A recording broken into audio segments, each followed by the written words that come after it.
পরগনার শ্যামনগর বিবেকনগরের বড়ুয়াপাড়ায় বুড়া গোসাই ও বড়ুয়া মগ উপজাতির সাংস্কৃতিক মিলন মেলা মহাসমারোহে পালিত হচ্ছে। জানা যায়, বিবেকনগর ত্রিরত্ন বিহার সভার উদ্যোগে 1992 এই মেলার প্রথম যাত্রা শুরু।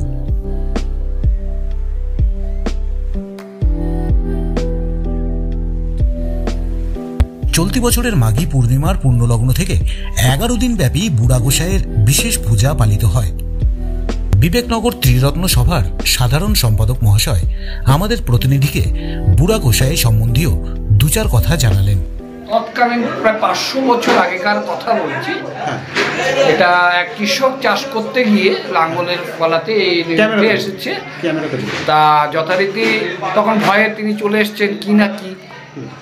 তারপর গ্রামবাসীদের সবাইকে বললেন যে এই ঘটনা এরকম একটা দেখা গেছে, এই মাটির তল থেকে এটাকে এই বুড়ো গোসাইকে পাওয়া গেছে ঠেকরপনিয়া, বাংলাদেশ। এটা স্বর্ণের পাওয়া গেছিল। আর এখানে তো স্বর্ণটা নেই, আপনারা দেখতে পাবেন, একটু আপনার ক্যামেরা যদি আপনি দেখান, মাথায় কিন্তু একটা দেখুন লাঙ্গল পড়েছিল, তার জন্য কিন্তু একটা জায়গাটা আছে, এই জায়গাটায় লাঙ্গল পড়েছিল, মানত করলে ফলে, তার জন্যই কিন্তু এই সোনাগুলো দেওয়া হচ্ছে। এই সোনার জল দেওয়া পাতা, যেটাকে আমরা সোনা পাতা বলে থাকি, সেই সোনা পাতাটা কিন্তু আমরা জড়াই। আমরা এখানে এসে প্রার্থনা করি যাতে আমার এই কাজটা হয়, বা আমার এটা করলে এটা আমি করব, এরকম যেরকম আমরা করে থাকি। সাধারণত এটা এইখানেই করা হয়, বুড়া গোসাই মেলা। এনার উদ্দেশ্য করেই কিন্তু ওই মেলাটা হচ্ছে। মাঘ মাসের পূর্ণিমার দিন এটা উদ্বোধন হয়েছে, কিন্তু যেহেতু পরীক্ষা ছিল তাই জন্য আমাদের 1 তারিখ থেকে আগামী 11 তারিখ পর্যন্ত এই মেলা চলবে। একমাত্র ভারতবর্ষেই কিন্তু আমাদের এই মেলাটা হয়। এই নিয়ে আমরা তৃতীয়বার, যদিও আমরা 92 সালে শুরু হয়েছিল, তারপর কন্টিনিউ করা যায়নি, আমরা গত বছর থেকে আবার আরম্ভ করেছি এই মেলাটা।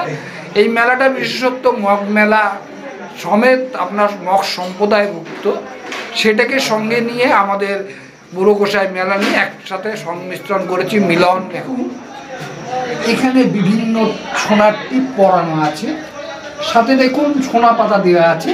যাদের মনোকামনা পূর্ণ হয় তারা কিন্তু এইভাবে সোনা দিয়েছে, সোনা পরিয়েছেন, আরও সোনা খুলে রাখা হয়েছে।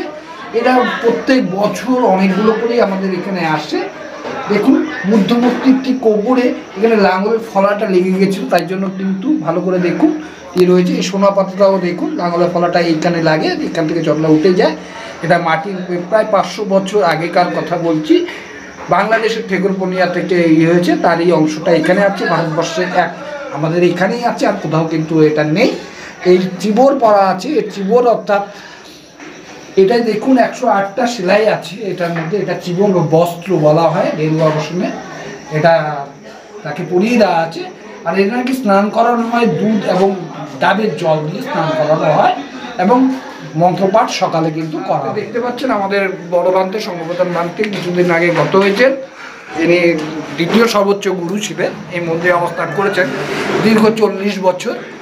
আর তিনি এই মেলাটা কিন্তু উদ্বোধন করেছিলেন 1992 সালে। তার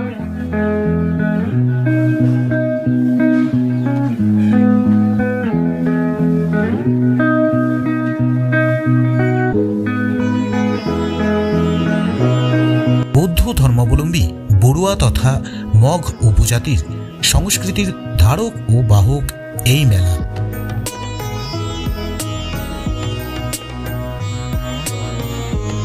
মেলা প্রাঙ্গণে ভূচক্র প্রদর্শিত রয়েছে। ভূচক্র অর্থাৎ মানুষের জীবনচক্র। জীবনের সঠিক লক্ষ্যে পৌঁছতে অনেক সময় ভুল পথ অবলম্বন করে মানুষ। এ কারণে এখানে মানুষ তাদের সংকল্প ও মনস্কামনা করতে ভূচক্রে প্রবেশ করে এবং চক্রাকারে নির্ভুল পথ নির্ণয়ের মাধ্যমে জীবনের মূল লক্ষ্যে পৌঁছতে সক্ষম হন। এই ভূচক্রের মাধ্যমে বড়ুয়া মগ উপজাতির আদিকালের পরিধেয় ব্যবহৃত ও আহার্য বুড়া গোসাই পূজার সকল সামগ্রী প্রদর্শন করা হয়।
দেশ ও রাজ্যের পাশাপাশি প্রতিবেশী দেশ থেকেও শরণার্থীদের আগমন ঘটে এই মগ মেলায়।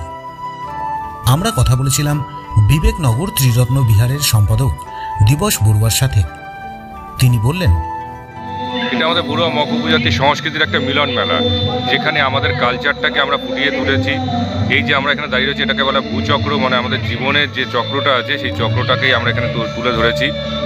এটার উপরে আমাদের একটা বিশ্বাস রয়েছে, সেটা হচ্ছে আমাদের যে প্রথম গেট বা সেকেন্ড গেট থেকে যদি যখন মানুষ ঢুকছে, তখন তারা একটা সংকল্প করে নিয়ে আসে মনে মনে, যে আমি যদি ওখানে যেতে পারি তাহলে আমার হয়তো এই কাজটা পূর্ণ হবে, সেই করেই আসে। কিন্তু মাঝখানে এতগুলো গেট রয়েছে যে যেখান থেকে মানুষ সঠিক রাস্তাটা না গিয়ে হয়তো উল্টো পথে চলে যায়। ওটাকে কেন্দ্র করেই আমাদের এই ভূচক্রটা তৈরি হয়েছে। এই ভূচক্রতার মধ্যে আমাদের যে মগ কমিউনিটি যে খাওয়া দাওয়া রয়েছে, পোশাক আশাক রয়েছে, আমাদের যে কিরম ধরনের ছাতা আমরা ব্যবহার করি, এই সমস্ত জিনিসগুলো এখানে রয়েছে। এটা দূর দূরান্ত থেকে লোক আসে, বাংলাদেশ থেকে আমাদের যেরকম বিনি চাল, শুটকি মাছ, এটা বাংলাদেশ থেকে আসে। কারণ এই মগমেলাতেই এই জিনিসটা প্রচণ্ড পরিমাণে চাহিদা হয়, কারণ এই মগমেলাতেই আমাদের বিভিন্ন জায়গার থেকে বিভিন্ন রকম খাদ্যদ্রব্যগুলো এখানে পাওয়া যায়। আপনারা প্রত্যেকে দেখবেন এবং আপনিও দেখবেন যে আমাদের যে মগমেলা যে দোকানগুলো বসেছে, এগুলো কিন্তু ইউনিক। এই জিনিস কিন্তু সচরাচর মানুষ অন্য কোনো জায়গায় পাবে না, সেই জিনিসগুলো এখানে পাওয়া যাচ্ছে। আমাদের মাঘী পূর্ণিমা থেকে বুড়া গোঁসাইয়ের পূজা শুরু হয়েছে। এই বুড়া গোঁসাইয়ের পূজা সকাল 10টা থেকে বিকেল 4টে পর্যন্ত হয়। অর্থাৎ স্নান করানো থেকে শুরু করে ডাবের জল, গঙ্গা জল দিয়ে যে স্নান করানো, সেই স্নান করানোর পরে তার পুজো শুরু হয় এবং সেটা রাত্রি 10টা পর্যন্ত চলে। প্রত্যেকেই ধূপ, ধুনো, মোমবাতি, ফুল সব কিছু নিয়েই এখানে পুজো করতে আসে। তাদের একটা মনের বাসনা পূর্ণ হয়। কেউ কেউ আবার মানসিক পূর্ণ হয়ে গেছে, তারা ছাড়াতে আসছে। অলরেডি আমাদের মানে প্রচুর গেস্টও এসছে বাইরের থেকে, শিলিগুড়ি থেকে এসছে, ত্রিপুরা থেকে এসছে, বাংলাদেশ থেকে এসছে এবং আরও বিভিন্ন জায়গার থেকে লোক এসছে। আমাদের যে সংঘরাজ বলা হয়, ভারতীয় ভিক্ষু সংঘের যে সংঘরাজ প্রান্তে থেকে শুরু করে আমাদের যে দূর দূরান্ত থেকে আরও যে বৌদ্ধ ভিক্ষুরা রয়েছে, তারাও আসবে। কাল থেকে ভিড়টা আমাদের মেলা দেখতে দূর দূরান্ত থেকে মানুষ ভিড় জমাচ্ছেন মেলা প্রাঙ্গণে। আগামী 11ই মার্চ পর্যন্ত এই মিলন মেলা চলবে।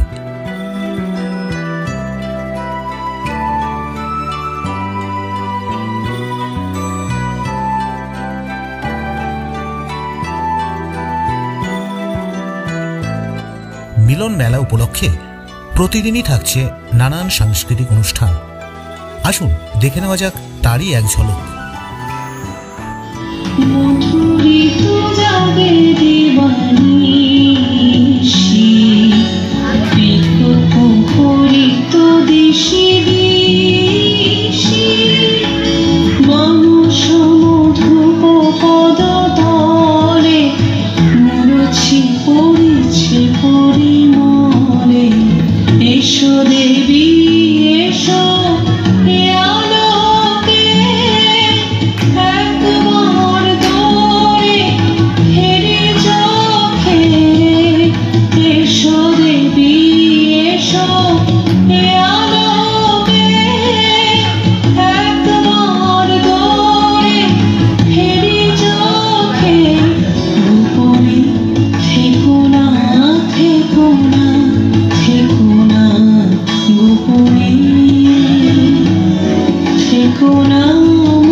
কাঁদে চোখের জলে দুটি নয়ন ভরে, তোমায় কেন দিইনি আমার সকল শূন্য করে।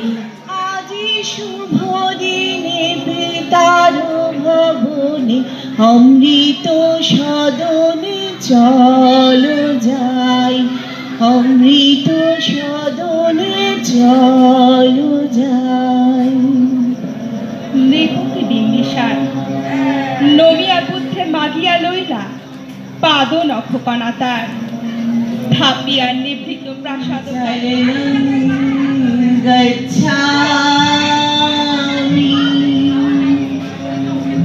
সেদিন শারদী বা অবসাদ স্মৃতিকাবেশে দাসী পুণ্য শীতল শরীরে লাগিয়া পুষ্প প্রদীপ থালায় বাহিয়া রাজমহিষীর চরণে চাহিয়া নীরবে দাঁড়ালো আসে।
তোমার চোখ দিয়ে যদি এক ফোঁটা জল গড়িয়ে পড়ে হাড়ের লকেটে, সেই জল আমার কপালে জল জল করবে, মন জল জল করবে, হীরা হয়ে জল জল করবে। বেশ বেশ, তাই হবে দাদা, তাই হবে। আমি তবে যাই। একটু দাঁড়িয়ে যা না বোন। তোমার ওই বোনটাকে আমার বুকের ভিতরটা কাঁপিয়ে দেয়, চোখ ভরে নেমে আসে জল। তুমি কেমন নির্বিকার হয়ে থাকতে পারো, আমি তো পারি না দাদা। আমি নির্বিকার, আমি অবিচল, আমি অঙ্গীকার মত ভারত মাতার শৃঙ্খল মুক্ত করার লক্ষ্যে, ভারতবাসীকে নিজস্ব স্বাধীনতা ফিরিয়ে দেওয়ার লক্ষ্যে, নিষ্ঠুর ভাগ্য বিধাতার পরিহাসে বিচারকের বিষয়ে আজ আমি জীবনের জয়গান খুঁজে যাওয়ার লক্ষ্যে ফাঁসির মঞ্চে একজন খনি আসামে। না না, কিছুতেই আমার দাদা খুনি হতে পারে না, আমার দাদা খুনি হতে পারে না, পারে না। সত্যকে মানতে শেখাবো, হাজারো মানুষকে বাঁচাতে তোমার দাদা একজনকে সত্যি খুন করেছে, তাই তো সে আজ খুনি আসামি। কোথায় ছিলে পথ ভুলে তুমি কি এলে, এতদিন কোথায় ছিলে পথ ভুলে তুমি কি এলে, প্রেমের কবিতা তুমি শোনালে যে গান গাহিয়া, কুহু কুহু কুহু ডাকে কোয়েলিয়া, ভালোবাসো যাও বলিয়া। হাওয়া মেঘ সরায় ফুল ধরায়, ঝিরিঝিরিয়ে বহিয়া, তুমি এলে তাই হতে ভুল, তুমি এলে তাই ভাঙে ভুল।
শ্যামনগর থেকে রাজু রায়চৌধুরীর বিশেষ প্রতিবেদন, ব্যারাকপুর টাইমস।